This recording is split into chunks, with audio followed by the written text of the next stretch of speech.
Games 2022, Timnas Indonesia U23 versus Thailand menanti performa legit dua Persib di lini tengah. Timnas Indonesia U23 akan ditantang Thailand di semifinal SEA Games pada Kamis 19 Mei 2022. Timnas Indonesia U23 lolos ke babak semifinal dengan menyabet status runner-up di penyisihan grup A, sedangkan Thailand memastikan tiketnya lewat jalur juara grup. Meski begitu, tak ada gap yang terlalu jauh antara Timnas Indonesia U23 dan Thailand.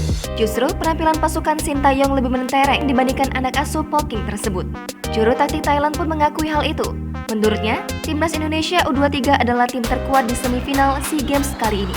Kuat yang tak jauh berbeda dengan ajang sebelumnya, Piala AFF menjadi sektor legitnya penampilan Garuda di SEA Games 2022.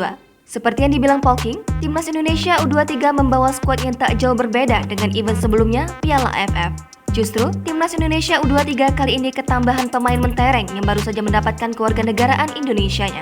Pemain berdarah Indonesia Belanda itu langsung mengisi plot 3 pemain senior yang menjadi regulasi SEA Games 2022 bersama Ricky Kambuaya dan Farudin Arianto. Farudin yang juga menjabat sebagai kapten tim bertugas mengawal pertahanan Timnas Indonesia U23.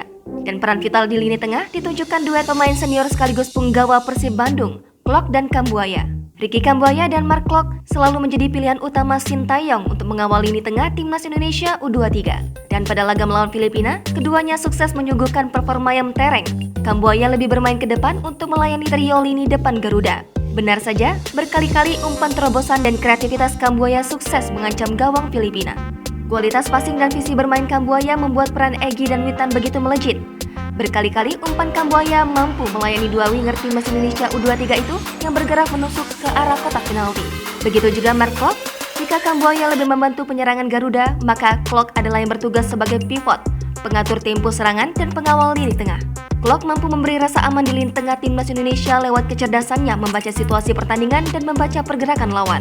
Penampilan keduanya seperti itulah yang dibutuhkan Timnas Indonesia untuk mengalahkan Thailand dan membalaskan dendam di ajang Piala AFF lalu. Jangan lupa subscribe, share, komen, dan like ya!